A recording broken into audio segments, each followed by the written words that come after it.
Este es un viaje a través de un continente extraordinario.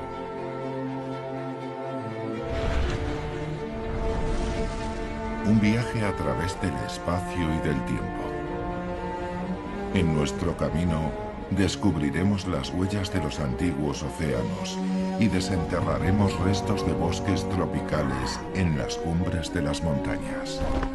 Los dinosaurios serán nuestros compañeros de viaje. Nos encontraremos con los neandertales y seremos testigos de un accidente cósmico que estuvo a punto de destruirlo todo. Conoceremos a los cazadores y a sus presas. Y acompañaremos a Europa en su largo viaje alrededor de nuestro planeta.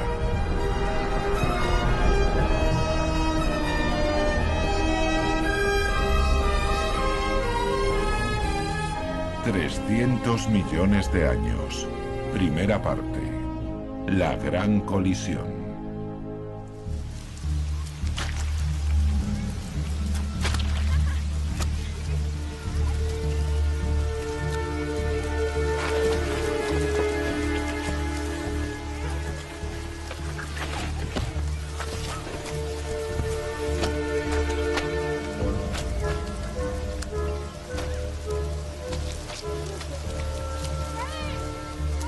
Hace 100 años, muchos ya eran conscientes de la existencia de ciertos animales antiguos y misteriosos.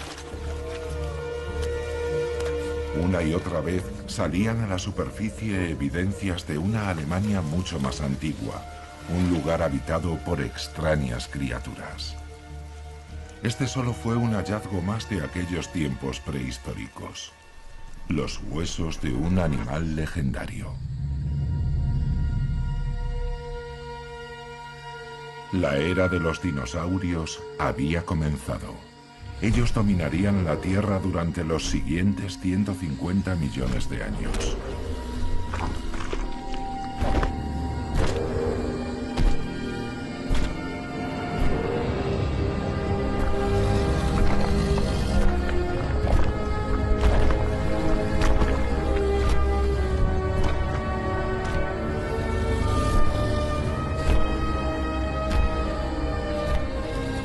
Comparado con sus futuros descendientes, el Plateosaurus era un peso pluma.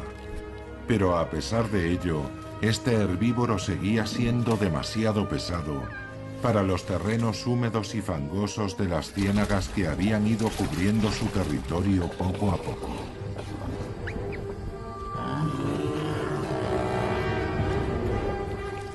El viscoso limo los engullía como arenas movedizas.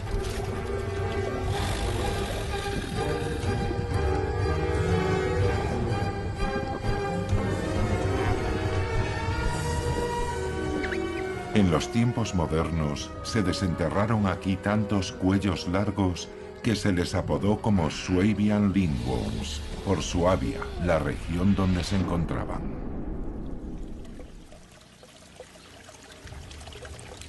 Estas criaturas señalan el comienzo de la historia de los dinosaurios. Aquel hueso solo era la punta del iceberg. Pero antes demos un gran salto hacia atrás.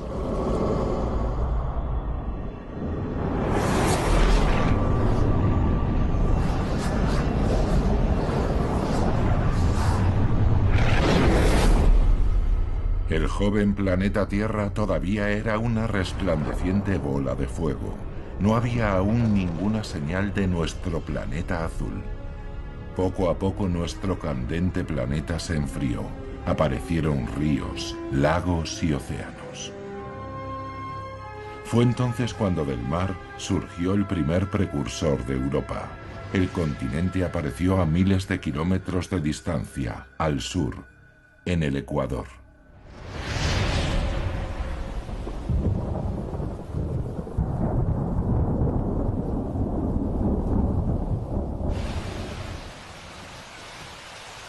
Actualmente se conoce a aquella era remota como el período carbonífero o era del carbón.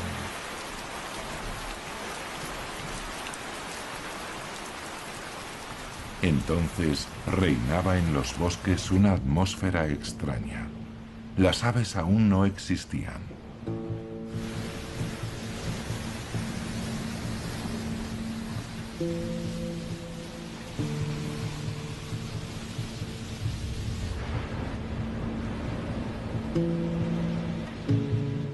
El clima era húmedo y caluroso. El oxígeno era muy abundante. Más altos, más lejos, más largos.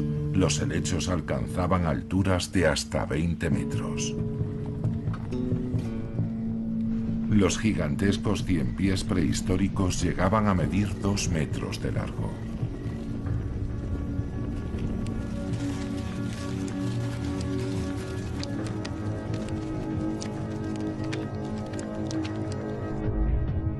Los caudados fueron los primeros vertebrados que salieron a tierra firme. En pocos millones de años estos anfibios desarrollaron patas y pulmones.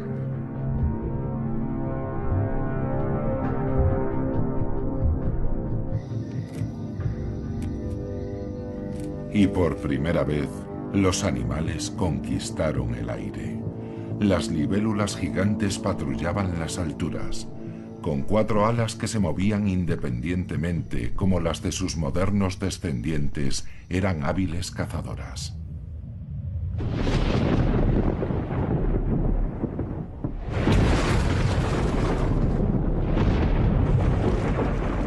Los antiguos bosques tropicales producían enormes cantidades de oxígeno. Bastaba un trueno para que la explosiva mezcla de aire entrara en combustión.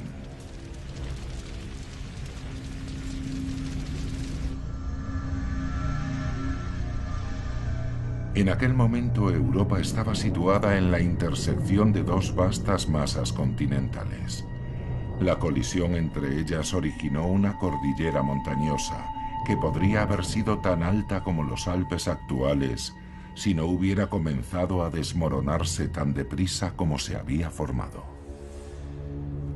Los bosques pantanosos quedaron sepultados bajo los escombros de esas montañas, pero volvían a crecer de nuevo, solo para volver a ser inundados por las aguas del océano, que los cubrían con detritos rocosos y arenosos, un proceso que duraba millones de años. Sin oxígeno las plantas no se pudrían. Primero se convertían en turba, luego en lignito y finalmente en hulla.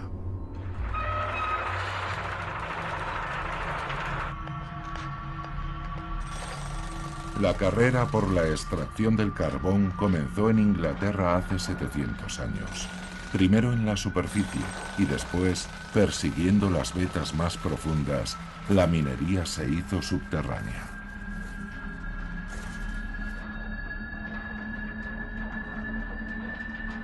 La energía almacenada inicialmente en las plantas iba una vez más a salir a la luz.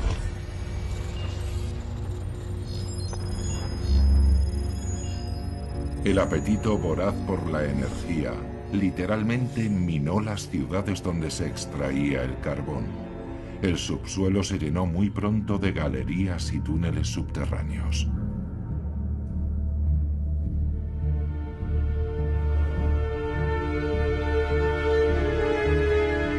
Mientras tanto, en la superficie se construían centrales eléctricas alimentadas con carbón.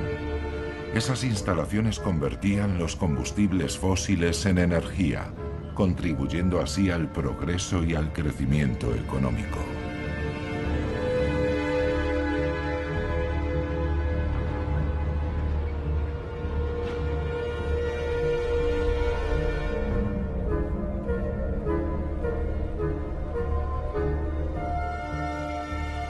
La escoria acumulada en el exterior de las minas de carbón saca nuevamente a la luz los bosques primigenios enterrados hasta entonces. Sus huellas pueden verse en los delicados contornos que los especímenes gigantes dejaron en los estratos de carbón. Los enormes helechos habían quedado inmortalizados en la piedra, al igual que los ciempiés gigantes.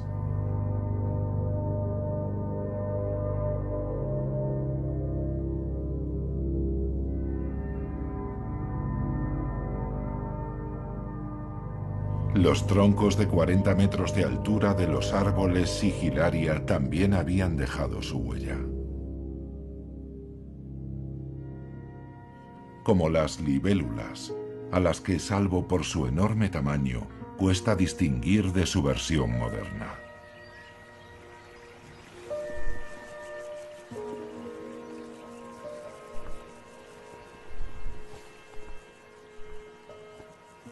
El diseño de la espectacular libélula apenas ha cambiado en millones de años.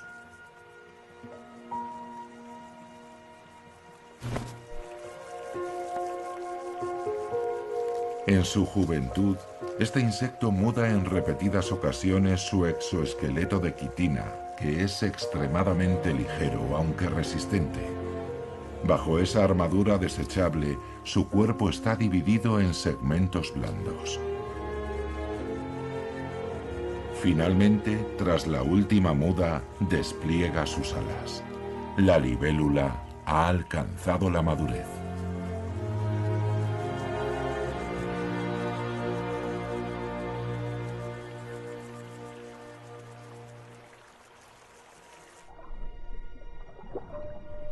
Los descendientes de los caudados tampoco se han reinventado a sí mismos. Aún pasan su infancia en el agua, respirando a través de branquias. Más adelante desarrollarán patas y pulmones. Solo entonces podrán salir a tierra firme. Es casi como ver la evolución a cámara rápida.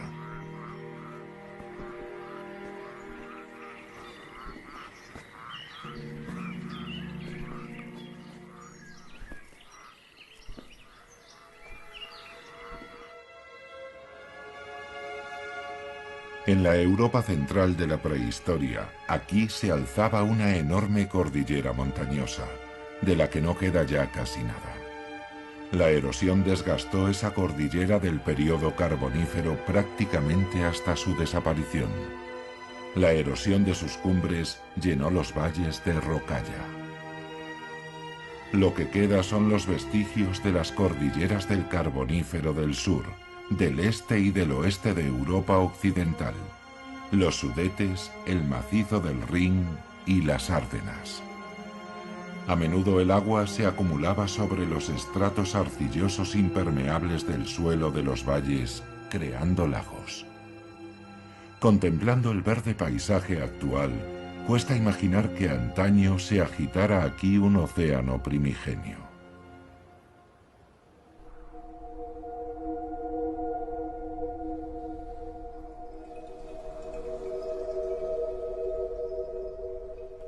El mar de Zechstein cubría gran parte del continente europeo, desde los actuales estados bálticos a través de Polonia hasta los Países Bajos. Aún no había ninguna señal del desastre que tendría lugar en la era posterior al período carbonífero. Las temperaturas en el planeta eran abrasadoras. Aunque quedaron varados en las cumbres, los anfibios no se extinguieron.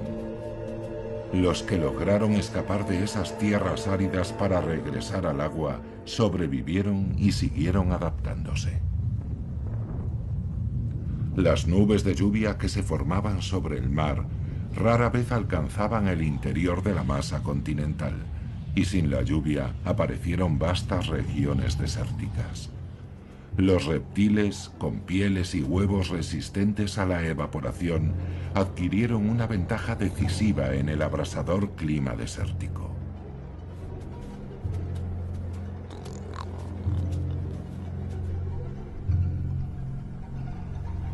Durante un periodo de 150 millones de años, las cordilleras montañosas cubiertas por el océano se fueron erosionando y luego se volvieron a secar.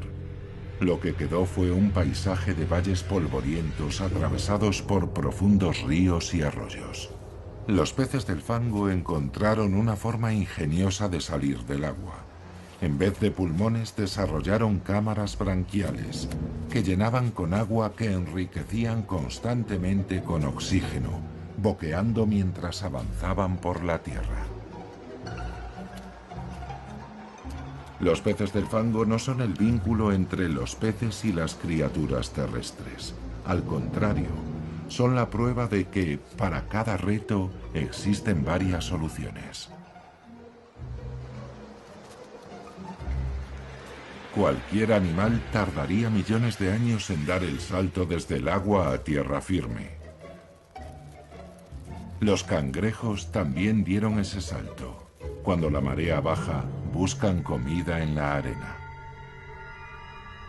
Por muy diversas e ingeniosas que puedan parecer las adaptaciones de los animales y las plantas, la naturaleza, sin embargo, los obliga a empezar de cero una y otra vez. A finales del período pérmico, se había extinguido el 80% de todas las especies animales terrestres y marinas. Es muy probable que una serie de erupciones volcánicas aceleraran su desaparición.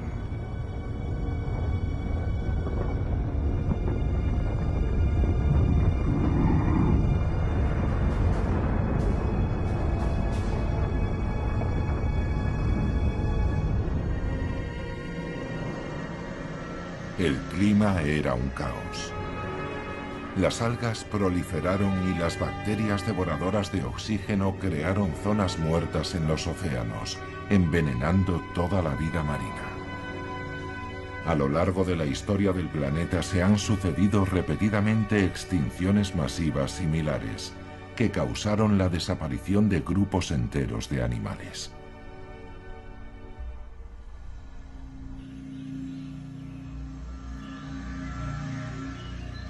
Incluso hoy siguen estando presentes las evidencias de los desiertos prehistóricos.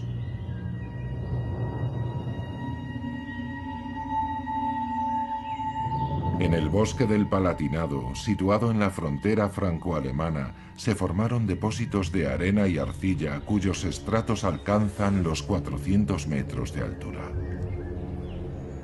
La colorida arenisca cubría antaño todos los valles, incluido todo el bosque del Palatinado. Pero el viento y el agua erosionaron casi por completo la piedra sedimentaria, que era muy porosa, creando extrañas formaciones rocosas.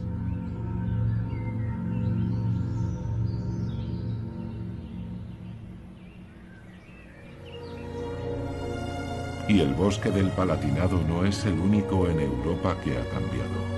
En todo el continente los helechos arbóreos gigantes fueron reemplazados por otras especies, píceas, hayas, robles y pinos. A primera vista este mar de árboles parece vacío y monótono, pero en realidad está lleno de vida y de sorpresas. En el sur del continente, el pino mediterráneo cubre todo el paisaje. En Europa central y oriental es el haya, y más al norte se extiende la taiga.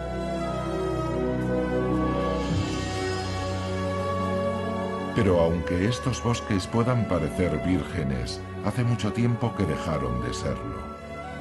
Aquí, la silvicultura y la caza moderna han modelado el rostro de la naturaleza. La cigüeña blanca fue una de las primeras especies que llegó a los bosques aluviales.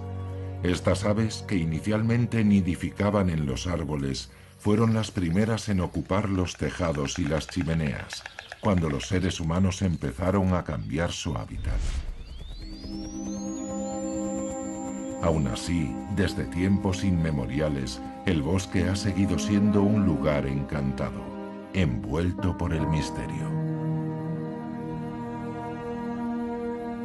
Los bosques oscuros y profundos son la fuente principal de las leyendas y de los cuentos de hadas. Por la noche aún se puede sentir el espíritu del bosque primitivo.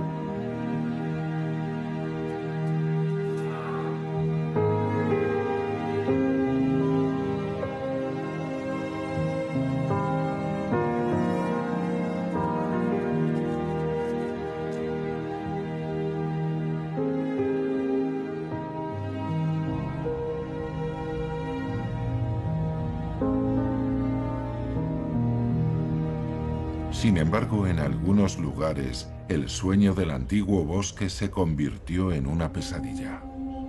Durante siglos, el carbón almacenado durante el periodo carbonífero se esparció por la atmósfera desde los hornos y las chimeneas de las fábricas, impulsando el cambio climático.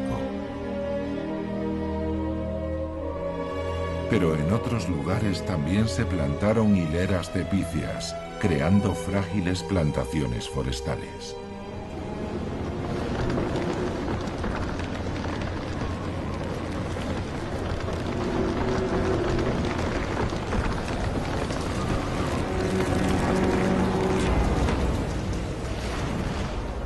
Una fuerte tormenta invernal puede arrancar a su paso los árboles de raíz y destruir todo el bosque.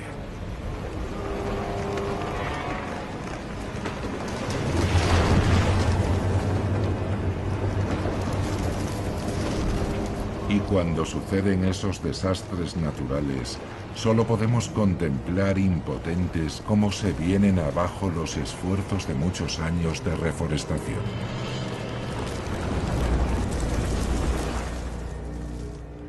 En el Parque Nacional de Baviera se han establecido las denominadas células forestales, áreas en las que los árboles caídos no se tocan, permitiendo que el bosque se regenere mediante sus propios mecanismos. Así queda abierta aquí la temporada de caza para los insectos.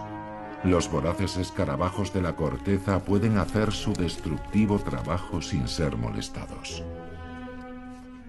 Estos escarabajos depositan en la madera sus huevos, y cuando estos eclosionan comienza el festín. Al igual que una plaga bíblica, los insectos arrasan el bosque de píceas. Pero todo final lleva consigo la semilla de un nuevo comienzo. Aunque de forma involuntaria, la perniciosa plaga ayuda a que surja un mundo nuevo, más natural y lleno de color.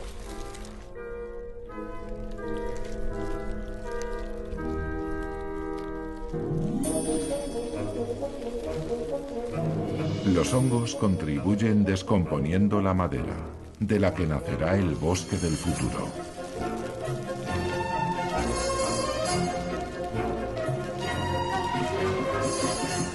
Las setas crecen a una velocidad asombrosa. Prácticamente surgen de la noche a la mañana.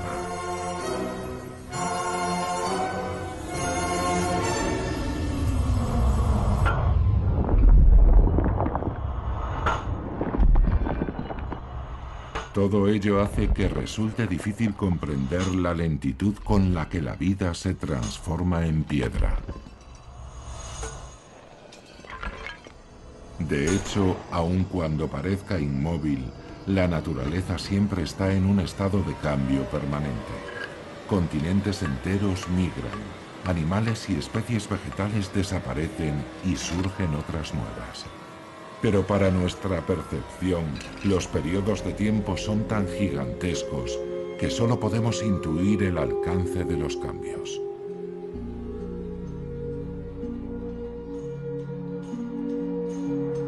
Los acontecimientos de muchos milenios pueden estar comprimidos en tan solo 5 centímetros de piedra.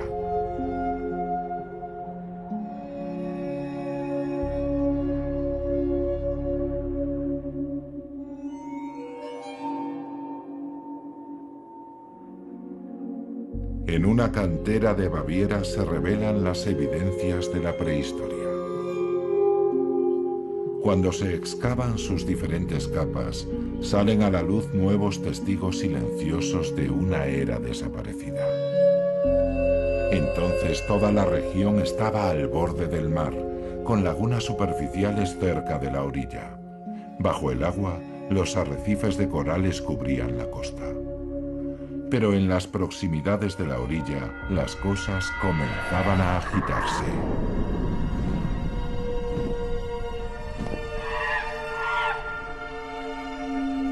Bienvenidos al Parque Jurásico de Europa. En el período Jurásico, los dinosaurios dominaban el planeta.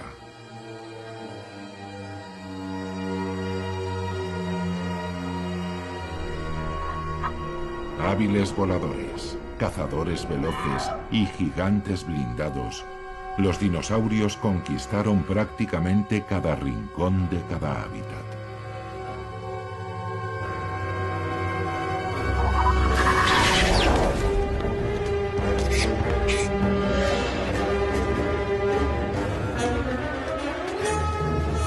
En aquellas islas que hoy son montañas, vivían dinosaurios predadores muy veloces, como este Compsognathus, al que le gustaba devorar a sus parientes más pequeños.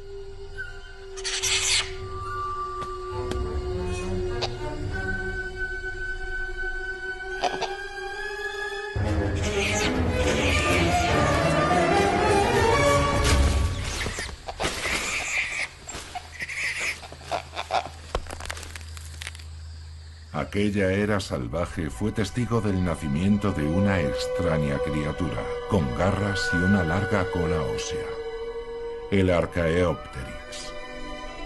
El primer fósil de Archaeopteryx se descubrió en 1860 en una cantera de piedra caliza de Solnhofen, una pequeña ciudad de Baviera.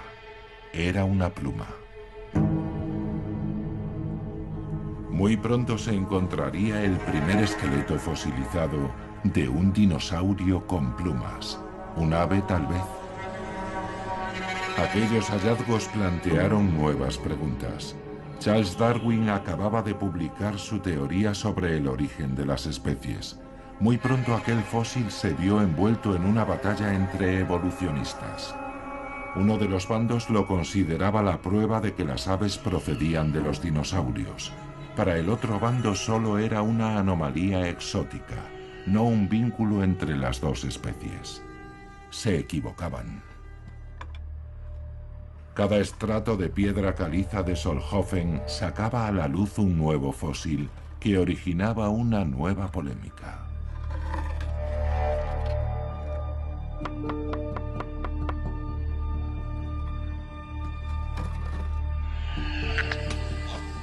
Un descubrimiento que nadie había imaginado. El Archaeopteryx no era el primer dinosaurio con plumas. Pero si el plumaje de ese pequeño dinosaurio predador no servía para volar, ¿para qué lo tenía? Los reptiles actuales tienen la sangre fría. Toman baños de sol para acumular calor. Antaño se creía que los dinosaurios hacían lo mismo, pero las criaturas del Jurásico solo nos dejaron algunas piedras para descifrarlo. Aunque esas piedras tienen mucho que contarnos, siempre que sepamos escucharlas. En ocasiones en el interior de los fósiles se conservan delicadas estructuras.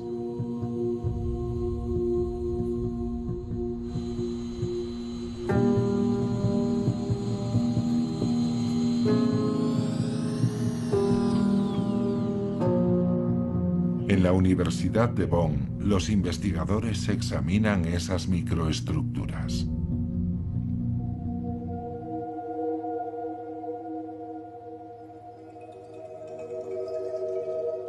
Los científicos han descubierto en el interior de los huesos de los grandes dinosaurios herbívoros anillos de crecimiento similares a los de los árboles.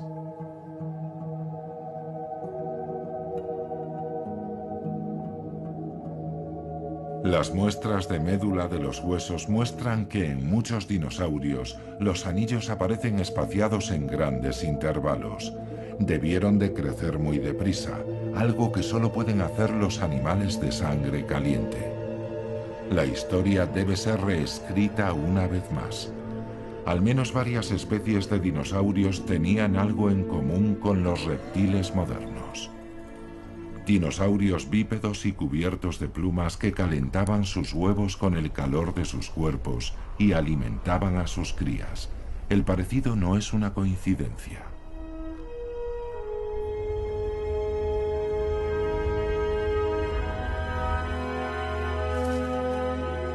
El águila real, que aquí sale en busca de una presa, desciende de los dinosaurios, al igual que el mirlo común y la golondrina.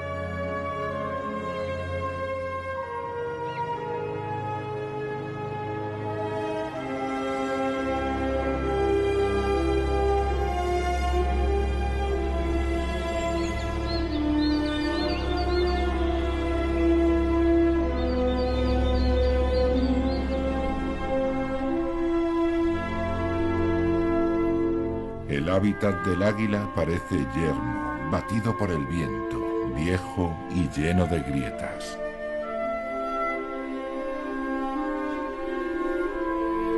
Pero las apariencias son engañosas. Las montañas de los Alpes son relativamente jóvenes. Hace solo 200 millones de años aún seguían bajo el mar. Hoy, las huellas del antiguo océano siguen encerradas en el interior de la piedra caliza alpina de Dachstein. Desde hace tiempo, las misteriosas huellas del macizo de Dachstein nos plantean preguntas desconcertantes. Estos son los descendientes de los habitantes de un océano cálido, del que los Alpes aún tenían que emerger. Entonces gran parte de la región alpina tenía el aspecto de un paisaje tropical submarino. Más al sur, una profunda fosa separaba el continente africano del continente europeo. El mar llenaba esta fosa, y las playas estaban delimitadas por arrecifes de hasta 1000 metros de altura.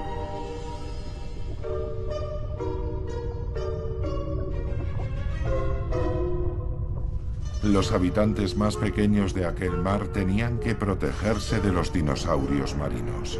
Incluso en la oscuridad, los arrecifes alpinos no eran un lugar seguro.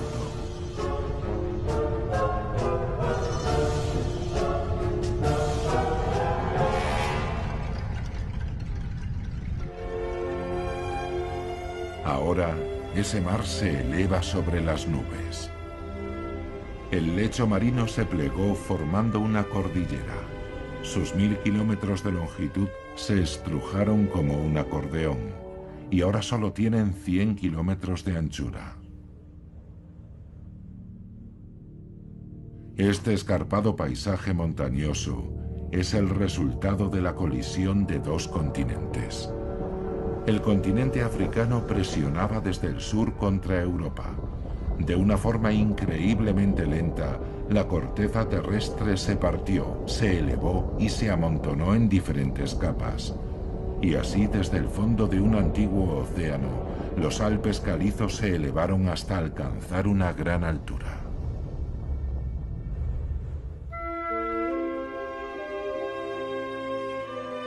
El antiguo lecho marino se transformó y aparecieron los acantilados rocosos, desde los que el agua caía libremente con toda su fuerza. La energía constante del agua volvió poco a poco a erosionar la montaña.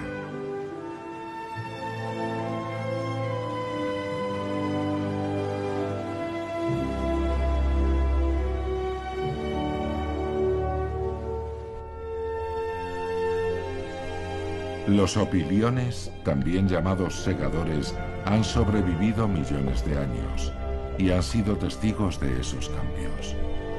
Ahora muchas especies están amenazadas. Los seres humanos están invadiendo sus hábitats.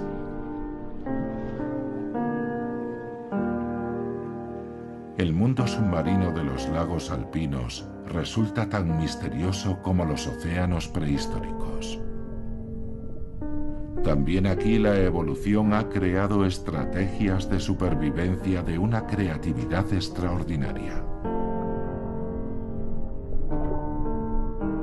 Estos lagos cristalinos, aunque pobres en nutrientes, son el hogar de las utricularias.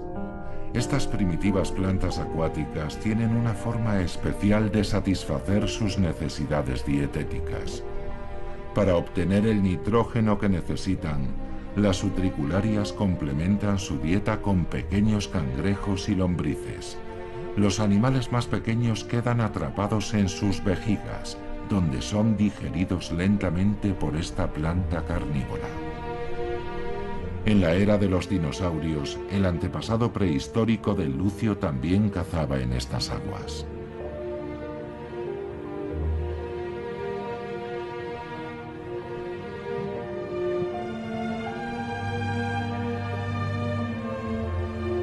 A 600 metros de altura sobre el nivel actual del mar, se encuentra el lago Königssee, o Lago del Rey. Aquí, el lucio y las plantas carnívoras cazan sobre los vestigios de los arrecifes de coral, que se elevaron hasta una altitud muy superior al límite arbóreo.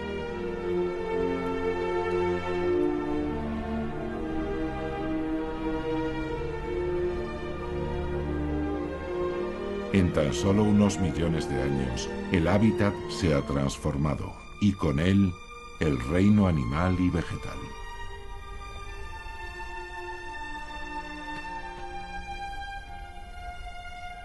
La marmota, que vive a una altitud de 1000 metros, está perfectamente adaptada al clima alpino. A diferencia de otros mamíferos, es incapaz de jadear para enfriar su cuerpo. En un clima más cálido, la marmota no sobreviviría a los rigores de sus continuas guerras territoriales.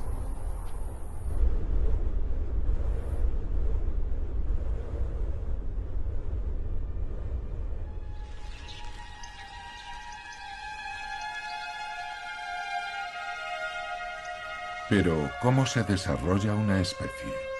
¿Cómo actúa la evolución? Mientras los Alpes se elevaban lentamente, comenzó una nueva y colorida revolución. Aparecieron las plantas con flores y con ellas los insectos, algunos de los cuales se adaptaron específicamente a un solo tipo de flor. Si no existiera uno de ellos, el otro tampoco podría sobrevivir. Los insectos son atraídos por los nutrientes, y ellos a su vez polinizan los capullos, asegurando la siguiente generación de las plantas con flor.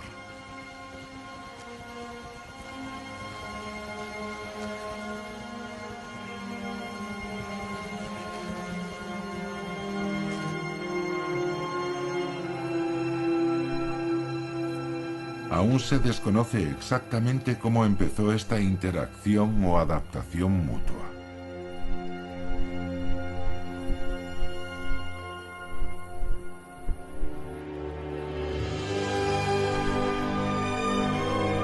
A estas altitudes el mundo es un lugar peligroso.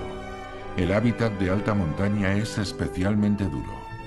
La temperatura desciende 1 grado cada metro de altitud y la diversidad vegetal disminuye. Por eso las plantas que consiguen sobrevivir aquí, a pesar del frío extremo, el sol y la aridez, son auténticas especialistas. En este territorio inhóspito en el que casi ninguna especie arbórea puede sobrevivir hoy, prolifera el pino cembro. Se toma su tiempo para crecer y puede vivir más de 1000 años. Con sus troncos sinuosos y su recia madera, desafían las tormentas y los vientos polares que a menudo azotan estas cumbres.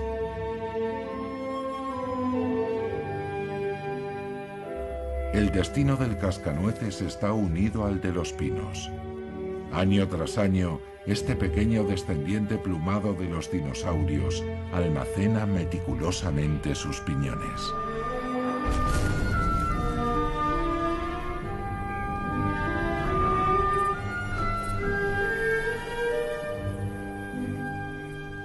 En otoño, un solo pájaro es capaz de guardarlos hasta en 6000 escondrijos.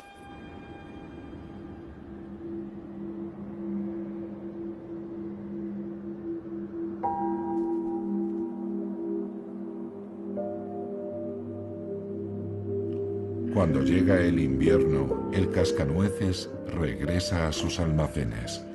Puede recordar la mayoría de ellos, pero no todos. Muchas de las semillas olvidadas en esos escondrijos brotarán en primavera. permitiendo que crezcan nuevos árboles. De forma que el cascanueces no solo se alimenta gracias al pino suizo, también asegura la existencia y la continuidad de la especie. El delicado equilibrio de la naturaleza en el límite del bosque.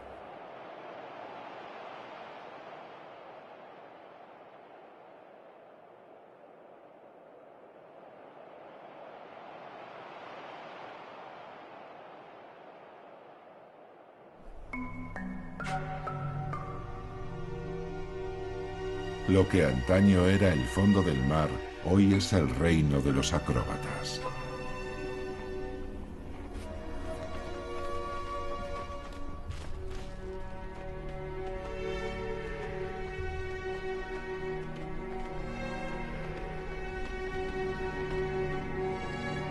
Bajo la mirada atenta del águila, un rebeco joven explora nuevos caminos.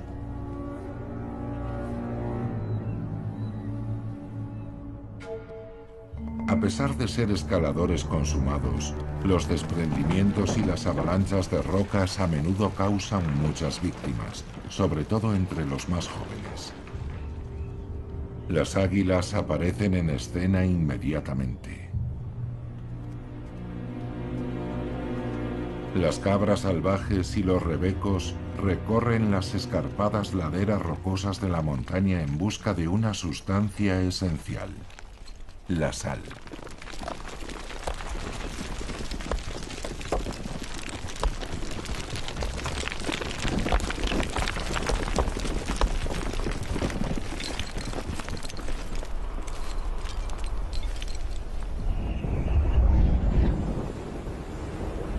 Durante el viaje del continente al norte desde el Ecuador, el sol secó sus mares menos profundos, transformándolos en desiertos de sal. Los océanos del período pérmico también dejaron su huella aquí, en el extremo sur de Alemania.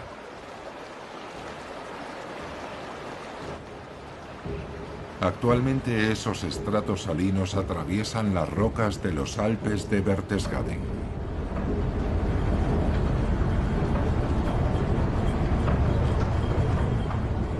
Las vetas de sal se extienden a lo largo de varios kilómetros en las profundidades de las montañas y en algunos puntos alcanzan los 1000 metros de espesor. Cuando los Alpes empezaron a elevarse, los depósitos de sal también emergieron de las profundidades, deformándose a medida que se desplazaban. Su dibujo muestra claramente la elevación de la cordillera.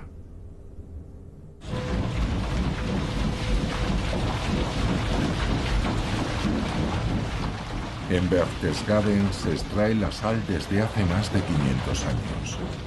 Las perforadoras siguen las vetas de sal en el interior de la montaña. Los pozos y los túneles penetran en las profundidades de la roca de sal.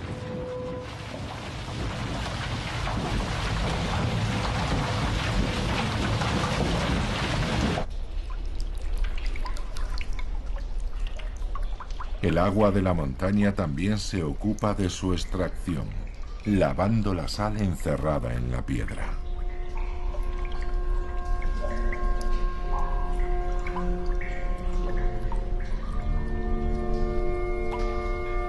Esta salmuera es casi tan salada como el agua del Mar Muerto.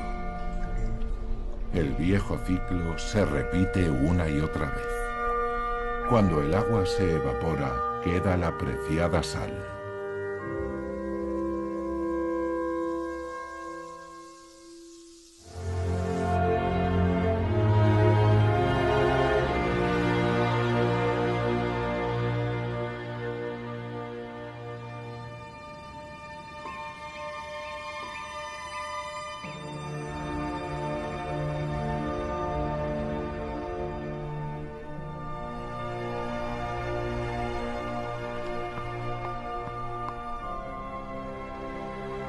Centenares de millones de años han dejado su marca en las rocas, dando a Europa su aspecto siempre cambiante.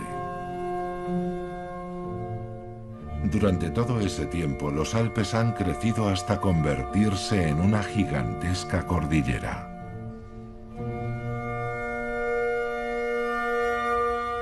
Actualmente, sus picos son los más altos de Europa. Y el macizo alpino sigue elevándose. Pero donde hay una cordillera siempre existirá la presencia constante del hielo, el viento y el agua. De no ser por la erosión, los Alpes ahora tendrían 30 kilómetros de altura.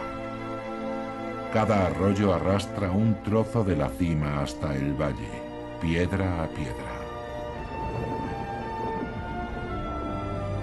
El precursor del Mediterráneo antaño cubría amplias zonas de la Tierra.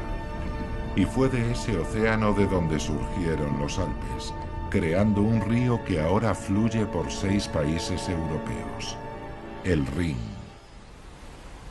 Su historia comenzó hace 50 millones de años.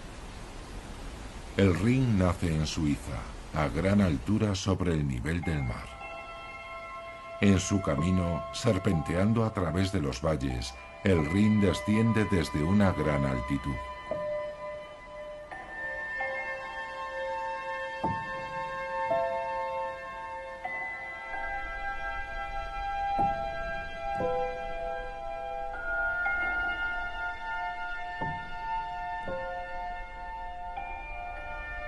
El Rin alpino arrastra a su paso arena y piedras debido a la erosión de las cumbres de la cordillera. 7 millones de toneladas cada año. Todas se depositan poco a poco en el lago de Constanza. El río rellena así la depresión creada por los glaciares de la Edad de Hielo.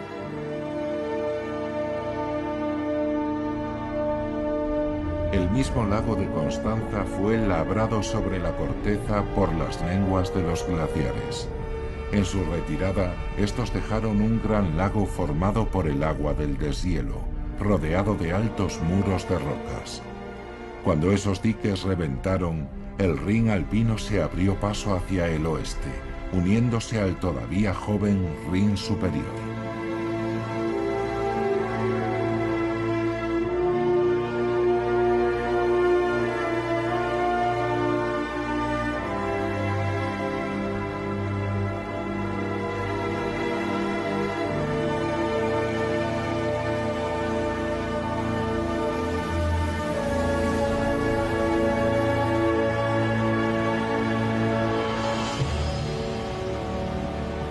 En las cataratas del Rin, muy cerca de Schaffhausen, Suiza, caen hasta 700 metros cúbicos de agua por segundo.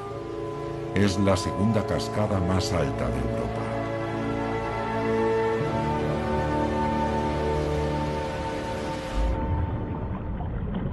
Para los peces, el viaje río arriba acaba aquí, salvo para la anguila. Sus raíces se remontan a hace millones de años. Desde la perspectiva evolucionista, la anguila es un diseño antiguo, pero que bajo ningún concepto está anticuado. La anguila puede salir de su elemento para evitar las cataratas a través de una ruta terrestre.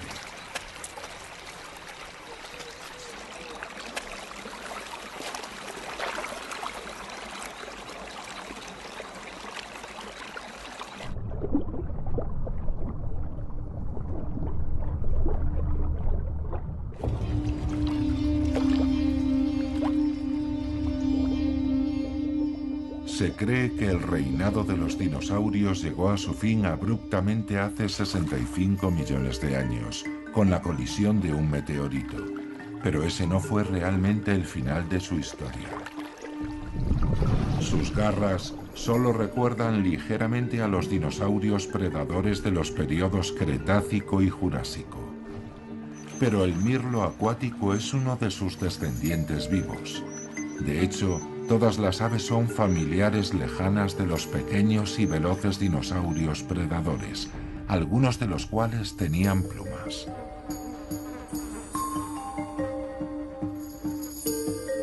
La lavandera cascabeña es una diestra cazadora de pequeños insectos, pero sus antepasados difícilmente se transformaron en acróbatas aéreos de una generación a la siguiente. Como todo en el curso de la vida, también esa transformación fue probablemente un proceso salpicado de formas intermedias y transiciones.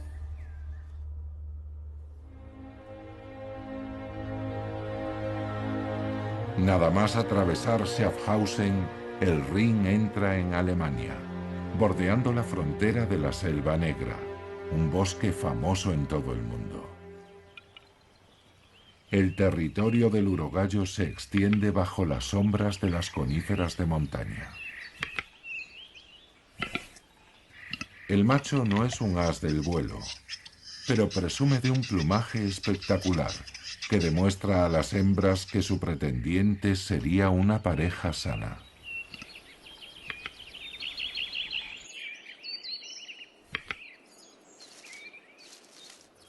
Sus crías serán un poco diferentes a sus padres.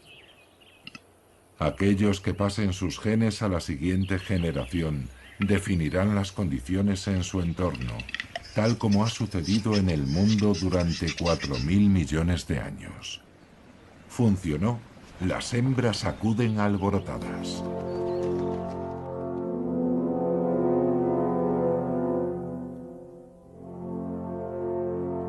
Algunos miembros del reino vegetal también han sobrevivido a las extinciones masivas del planeta.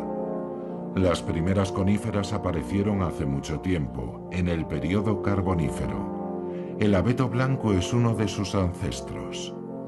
Crecen en las colinas de las regiones del centro y del sur de Europa y pueden alcanzar los 65 metros de altura. Estos árboles son un ejemplo vivo de los trucos que la evolución ha empleado con gran éxito desde tiempo inmemorial. Producen semillas protegidas y ricas en nutrientes y también polen aéreo, todo en un solo árbol.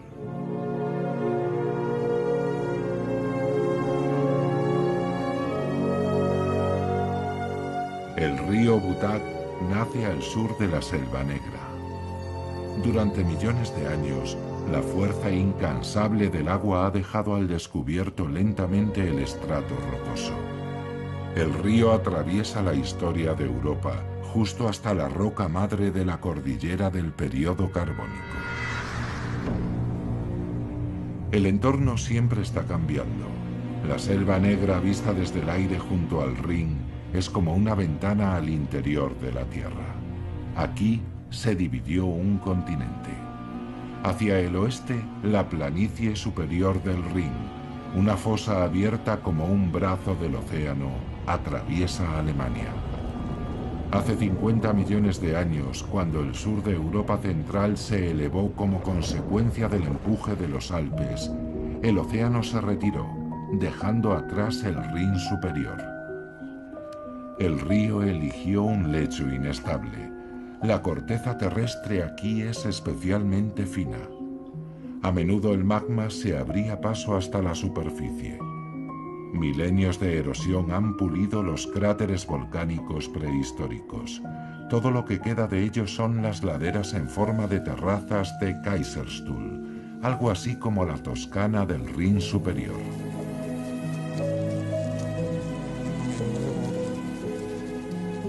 Los volcanes extintos son un terreno fértil para muchas formas de vida.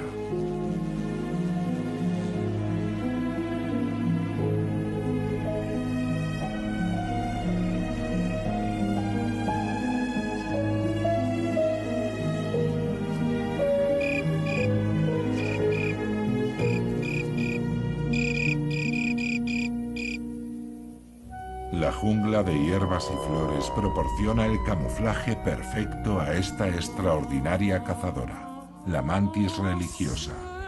Es la época de celo y la hembra está hambrienta.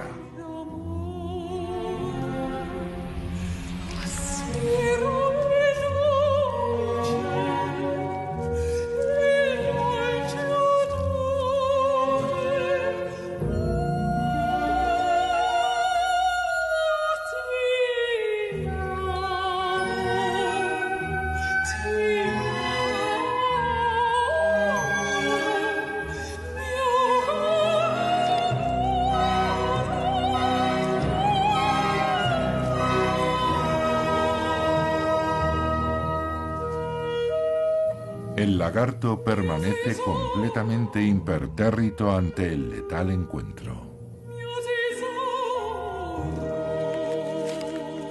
A diferencia de sus antepasados millones de años atrás.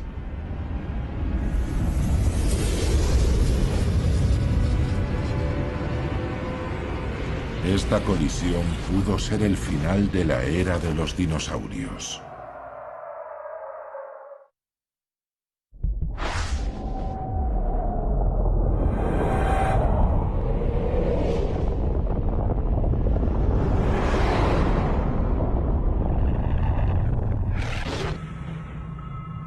La explosión lanzó gigantescas cantidades de polvo a la atmósfera terrestre.